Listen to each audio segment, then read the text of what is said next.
បាទបងប្អូនទាំងអស់គ្នាឥឡូវយើងមកមើលពីការរែងពងទុកយើងចំវាបន្តទៀតបងប្អូនរែងបដាហើយវាដាក់ពងបដានេះពងតែរែងបានប៉ុណ្ណឹងឯងហើយស្អែកហ្នឹងគឺខ្ញុំចាប់ហើយពងនេះទុកភ្ញាស់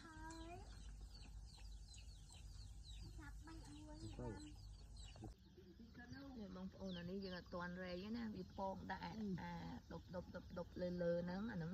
ពងវាណានឹងសោះនេះដប់ហ្នឹង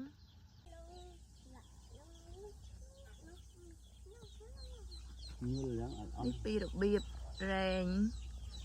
ពងណាបងប្អូនគឺយើងកាយដូចសាច់ហ្នឹងដាក់នឹងក៏ឆែងប្រហោងមកហើយយើងរែងវាទៅបងប្អូនណាអត់ស្គាល់ហើយអត់ដែលឃើញនេះវីដេអូនេះមើលបងប្អូនចាអូនថតអូនធ្វើអីគេណា